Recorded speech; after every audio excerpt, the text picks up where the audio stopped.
This may be one of the most controversial modifications for an Airstream. And when we bought ours, we decided from the get-go that we were going to be installing a rear hitch so that we could use a bike rack to transport our bikes. If you go on any of the online message boards, Facebook groups, anything related to Airstreams, there's going to be plenty of opinions about different racks and different hitch options, and there's some valid points out there, but it's definitely, there's some strong opinions on it. Airstream themselves has one bike rack that they recommend, made by Fiamma, and it's a unique design that instead of being hitch mounted, it actually gets mounted directly to the rear of the trailer, being either riveted or screwed into the ribs along the rear of the trailer. It's got some nice features to it. There's some drawbacks. There's plenty of opinions on it as well. One of the major drawbacks is that it won't work with a rear hatch. So when we first ordered our rig, we actually spec'd ours with the rear hatch and found out the Fiamma rack wouldn't work, so started exploring other options. And in our research, landed on the idea that we would install a rear mounted hitch and then use a conventional hitch mounted bike rack, which also gave us a little bit more flexibility, because then we could use that same rack. We could take it off the trailer and move it to the truck if we wanted to transport the bike someplace else. So fast forward to us actually getting our rig, and in the meantime, we made some changes to our order. We removed the hatch option, but we still saw the benefits of installing the hitch and using a conventional bike rack. So that's what we did. We've been dealing with some rain and wind lately, but it's looking like it's gonna start to dry out in the next day or so. So we'll get outside and we'll show you our setup. We'll take the video in two main parts. We'll show you the bike rack first, and then we'll move in to show you the hitch and the install of the hitch, and we'll go from there. All right, so the rain stopped, so we'll try to get this done, even though the ground's a little soggy. So starting from the outside in, this is the Kuat Transfer V2 bike rack.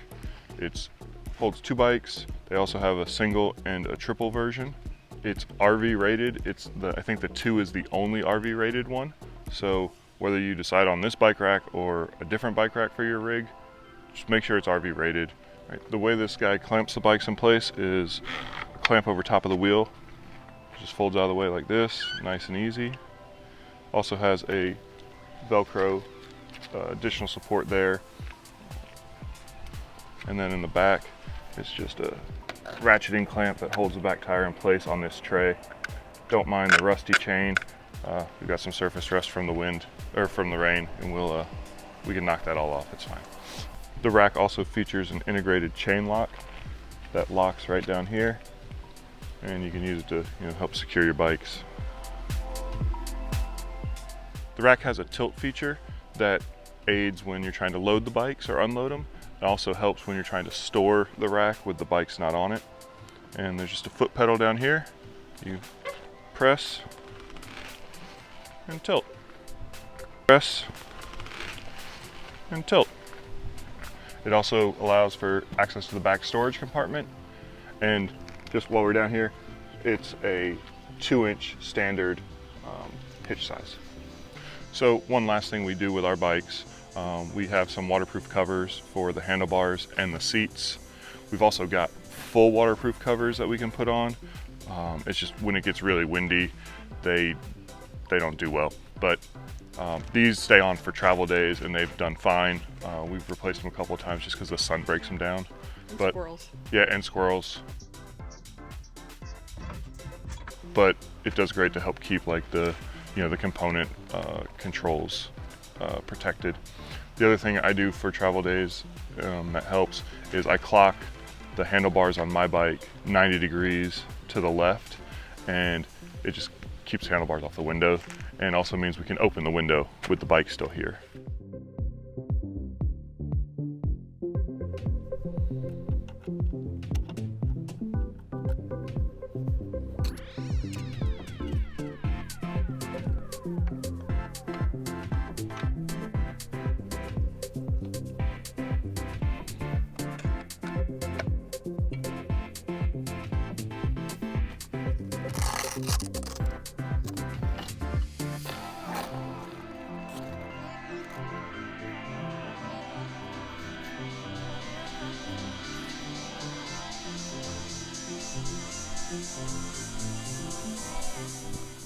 All right, so with the bikes off, just folds up nice and small, and then pulley.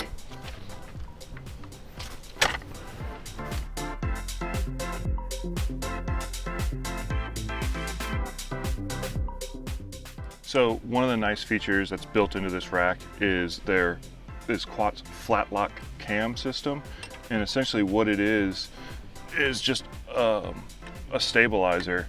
I don't know if you can see how the hitch is kind of dropping and drooping. It tightens up and it holds it in place to keep it from rattling. So loose, it rattles. Tighten it up, it doesn't. So need to do that though to be able to take it off.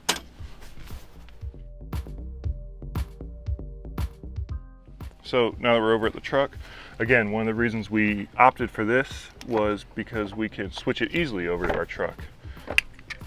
And if you've seen them or you're not familiar with them, these bolt locks work great.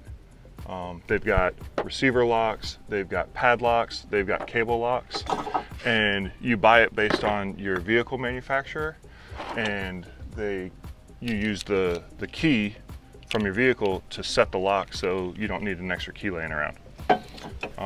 We've got a 3-inch receiver on the truck. The bike rack's a 2-inch receiver, so we need a reducer. But we'll get this going.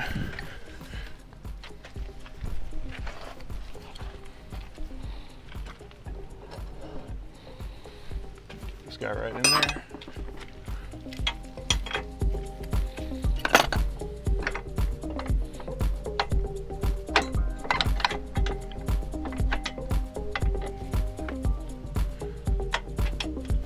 That's done.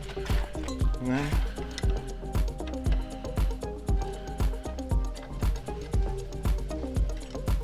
tighten this guy up. Get rid of some of that slop.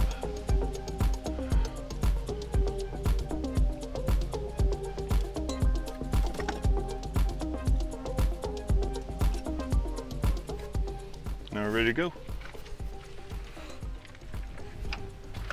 We can load our bikes up.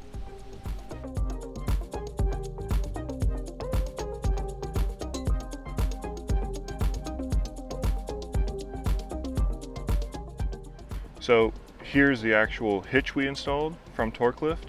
It's built specifically for Airstream trailers, and they have 2 different models depending on your frame width. So you just basically measure from the outside edge to the outside edge of your frame, and whichever one you get, the small one, the narrow one or the wide one. They're both able to fit 3, 4, and 5-inch tall frames. And they've got a 450-pound capacity. Not that you'd want to put that behind your trailer, but the hitch can handle it. And it's a simple install. It only requires 4 bolts being 4 holes being drilled that I'll show you in a second, and still have access to your rear bumper storage. And the 3 main parts are this frame plate right here, and that's what gets bolted up into your frame, and that's where the holes need to get drilled. And then you've got an end plate that goes onto the actual hitch tube that gives you some adjustment as you're getting it on here, but then that all gets bolted together. Everything gets torqued to 75 foot-pounds using 1/2-inch grade 8 bolts.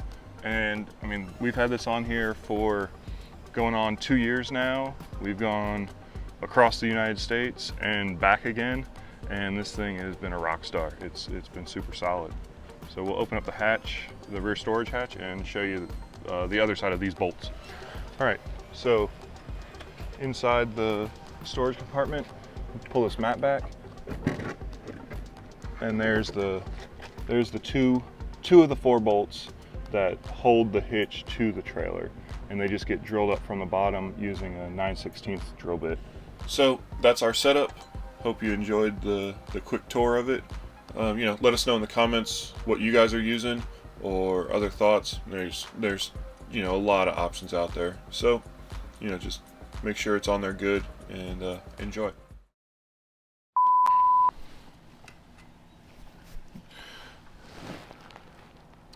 The reason we're taking this off is to highlight one of the other reasons we did this. Hold on. Wrong key. Helps if you use the right key.